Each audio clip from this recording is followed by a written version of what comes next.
Welcome to Mastering Midlife. If you're in your 40s and 50s and asking yourself, what happened? You're driven to succeed but concerned about the effects in your work, career and relationships. You're worried for a close friend or family member you suspect may be close to burnout. Then this podcast is for you. Your host, top-selling author and executive coach Mark J. Silverman has direct and meaningful conversations with world-leading experts in business, finance, health and well-being. Midlife is a time of extraordinary changes and challenges, but you can excel in your career while improving and strengthening your life to achieve sustainable and true success without compromise. Now here's your host, Mark J. Silverman.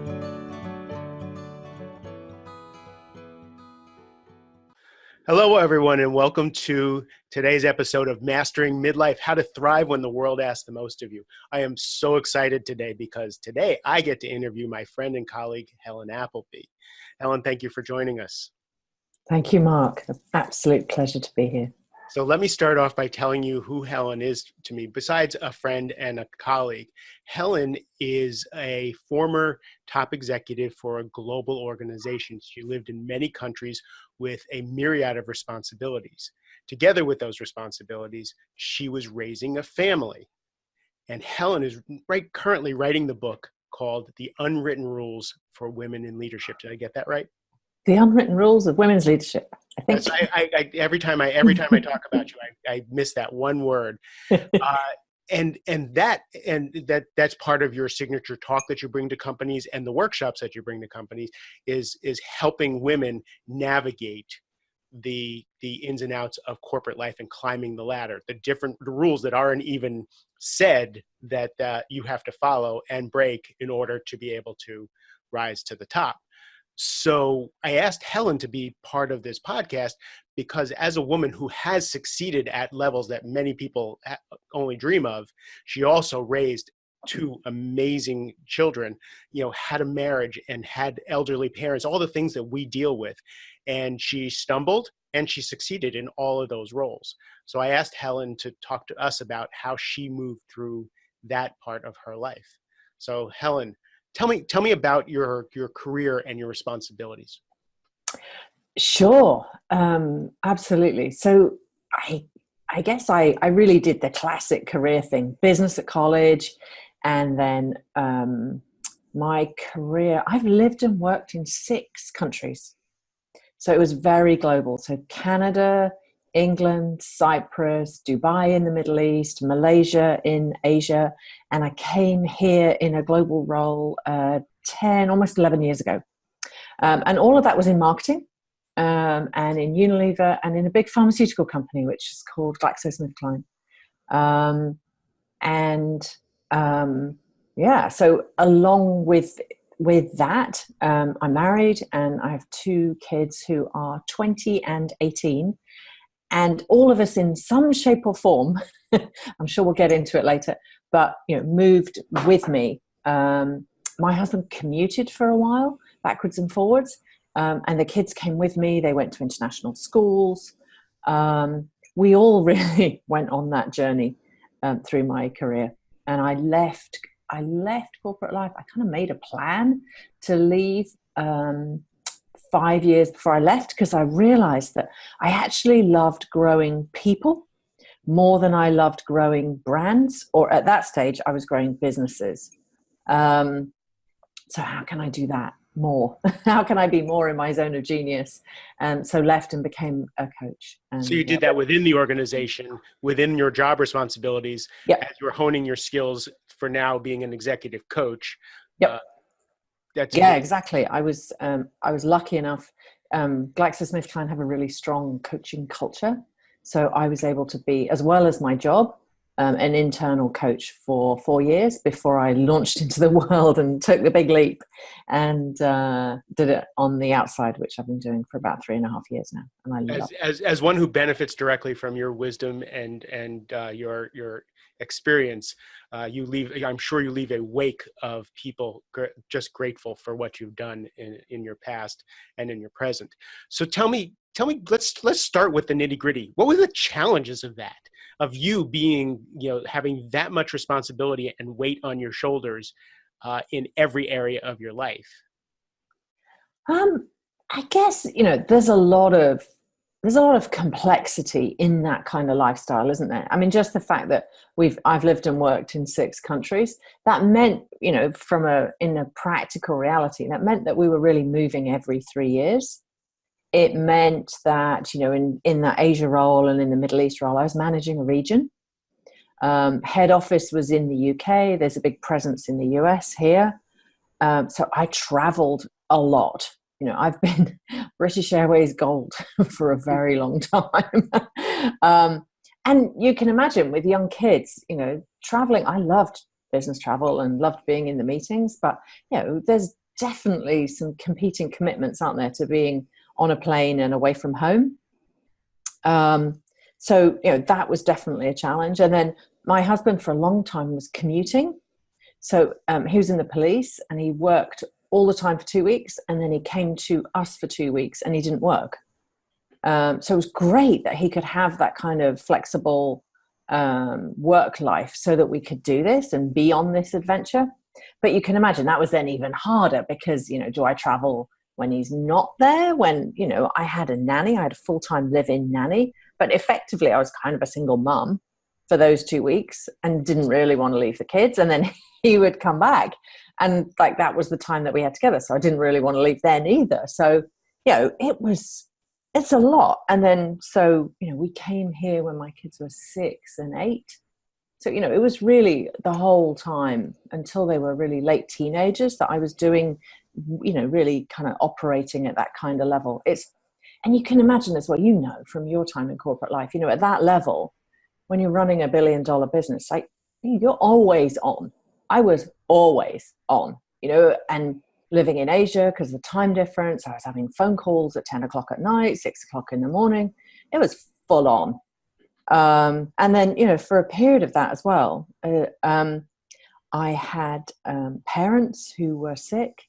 My mum died when she was 58. So I found out she was dying in a parking lot in Dubai. Wow. And then my dad, when we were here, my dad had cancer for a long time. He had 56 rounds of chemotherapy while I was abroad. I was away. So again, that's just more stuff, isn't it? It's normal, it's stuff. But there was a lot of stuff for a lot of years. It's normal stuff if you take the broad spectrum of the human experience, but it's your experience. And the people who are listening to this podcast who have elderly parents, who have children, who have responsibilities, it's their experience and their experience alone. I felt alone a lot of the time, getting up at 3 o'clock in the morning and sitting in the chair in my living room by myself, wondering, how am I going to keep this big house going? Right? I don't even want to get up in the morning sometimes. And meanwhile, I need health insurance. I need to be saving for college. My parents are getting older, and I remember all that. So you had that responsibility yourself. So I really would love for you to come back and talk specifically about how you cared for elderly parents with the responsibilities, and make that another show, because I think that's another really day. Yep. And I think it's something you and I can talk to from our first person. For this conversation, I really want to focus on kind of your inner world. How did you make decisions and choices that helped you navigate all those responsibilities? One of the things I heard you say from the stage is that you leave work too early and you get home too late all the time. You're never in the place where you think you should be. Yeah, that was one of the bigger challenges of being a mum, balancing it all. So you heard, how much there was going on in my life. And I lived 10 minutes from work. And I felt like I left work too early and got home too late. And so I guess, if we talk about challenges or, the stuff that really can knock you out on this journey, the stuff that can really bring you to your knees, I think that, that kind of general overwhelm. And then as that went on, And I did feel like I was getting home too late. What crept in for me, and what I see a lot in my clients, is guilt. The guilt of feeling that you're not good enough. You're not good enough as a mum. So I specifically, I describe it as there was a moment in my career when I was back in the UK where I nearly quit. I nearly went part-time, and that back then and even so now, right, that really takes you off the escalator, right? If you go part-time, you're then, from a company perspective, you're in a completely different category. I would never have got the international moves that I got. So, it was would have been quitting. I nearly quit because I felt like I was failing as a mother and failing as a marketing director. And what was the turning point for you? How did you make the decision not to quit, to stay with it? And what choices did you make after that decision? I think I had some very clear role models of what had happened to the women before me who had gone 3 days a week. And I knew it was going to be the end of my career as I knew it. I was just like, no, I'm not quitting. I got some great support as well from other women who were older than me, who had kids, and who said to me, don't worry, the kids are going to be okay. It's hard. These are the tough years, one day at a time, kind of thing. My dad. So now that you've gone through that, now that you're somewhat grown, would you say they were correct? Would you say that was good, wise input from those women? Absolutely. And that's how I advise women as well. And interestingly, 20 years later, Mark, there's actually research now that shows that children of working mothers do equally well, and specifically daughters of working mothers earn more, have more responsibility, climb higher in the corporate ladder, and are happier. So, what I wish my younger self knew now, the unwritten rules back then, is you really do what makes you happy, do what really fulfills you. And rather than feeling guilty about it, focus on being a role model for your kids.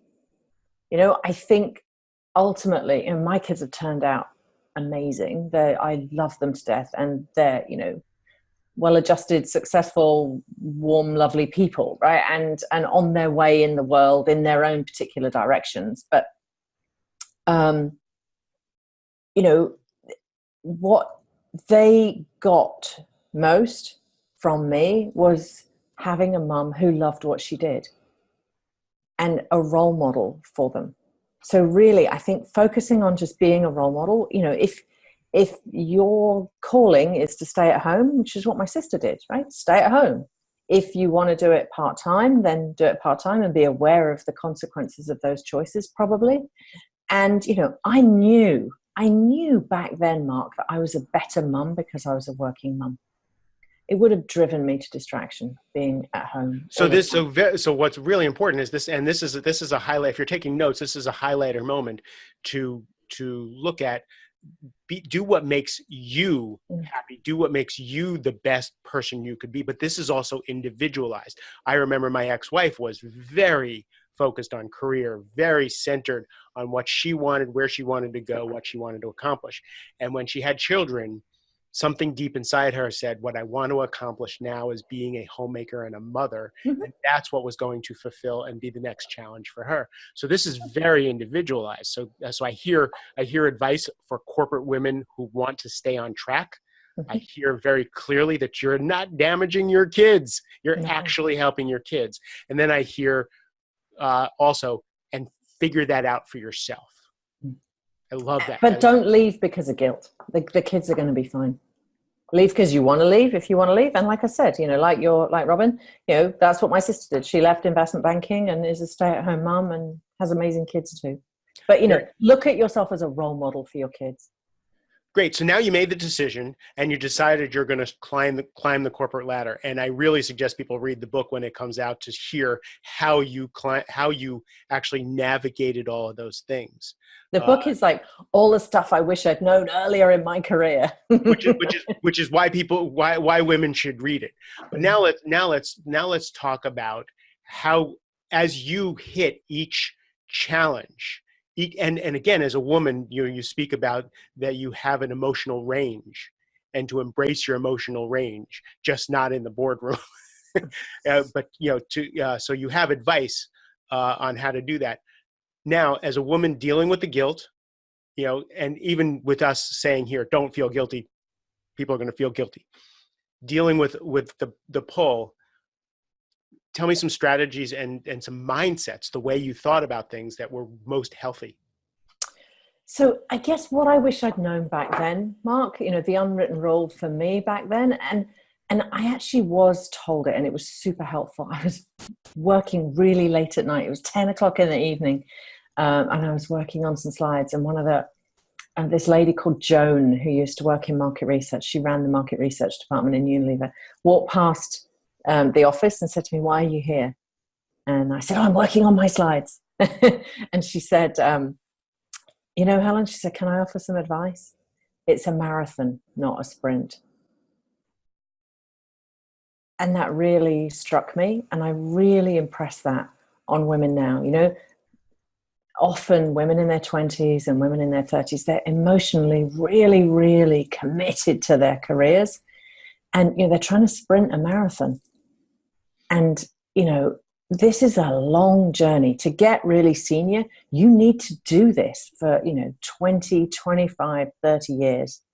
So I really wish I'd known, earlier, and I'm so glad I learned that, making it so that it's sustainable and being a bit less emotionally committed.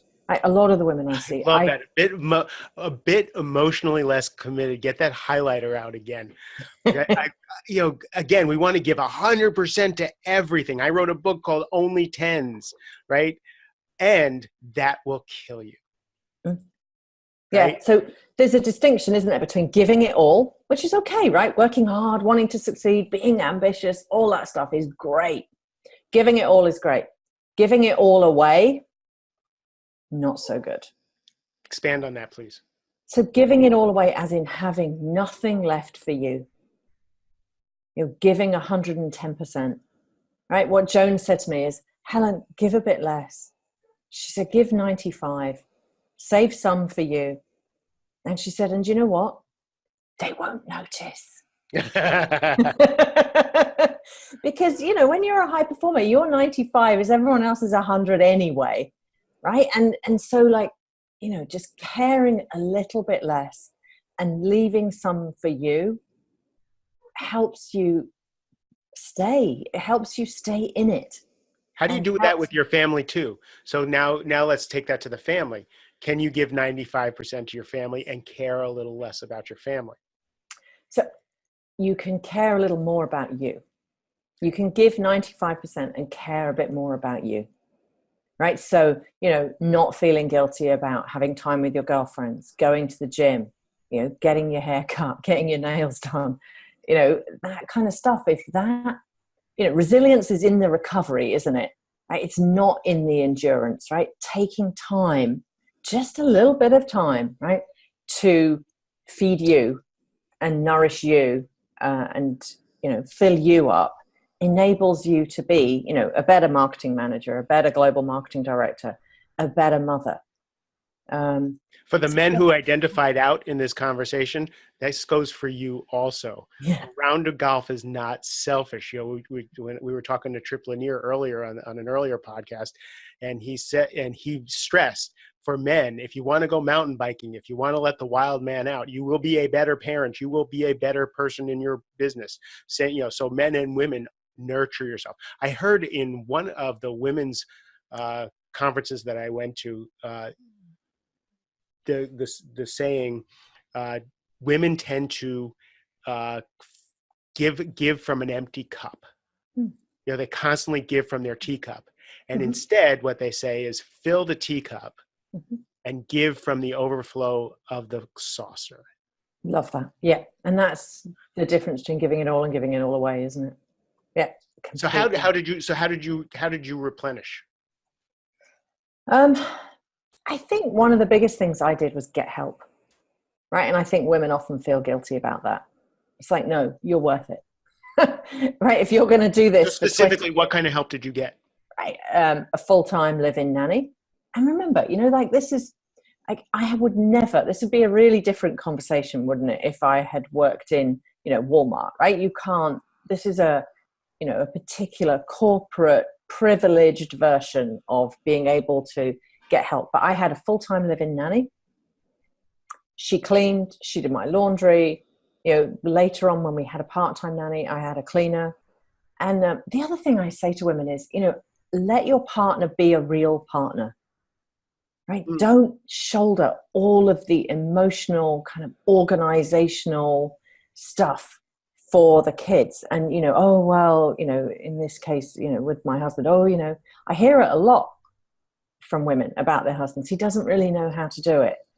And I say to them, that is called strategic incompetence. Do not let them get away with strategic incompetence, right? He can't make their lunches. He doesn't know, whatever. You married him because he's smart. He'll learn. And if the sandwiches don't look exactly how you would make them, they're still going to eat. It's going to be fine. And if the dishwasher's not loaded exactly as you wanted it loaded, life goes on. No one's going to die. That's beautiful. Helen, so I'm going to put you on the spot to leave us with just one more thing that you would like to leave women in the corporate workplace with. I guess, be you. Like, you get to create this journey. It goes fast, and so I really think that, creating it as you want it, creating your version of success is really, that's what I did. And that's what I really encourage women to do. There's no shoulds, let go of the guilt, really create it as you want it. Because there's all kinds of versions of success, and you really can do all of this. I really, had a family, married, traveled, had kids. It is possible. Create your version of success. What I love about that is, for me, what I hear from you is you don't regret so much the things you did right, quote unquote, or wrong, quote unquote. The thing that you want to go back and change and want to help with other people is just how you treat yourself through all of that. And then I think you're better in every area of your life. Helen, thank you so much for taking the time to do this. I would love for you to come back and have more of a conversation. I think this is going to be so useful. To everybody else, thank you for listening to the podcast. Really appreciate your support. If you liked what we had to say, please like it, share it, tell people about it. And if you have suggestions for future guests or topics of conversation, please message me and let me know, and we'll add that to the podcast. Wonderful. Love you all. Thank you. Thank you. Helen, have a great day. Thanks for listening to Mastering Midlife. If you enjoyed the show, please leave a rating and review. To hear more from Mark and be the first to find out about new shows, you can subscribe to Mastering Midlife anywhere podcasts are heard, and listen on Amazon Alexa by adding this show to your flash briefing.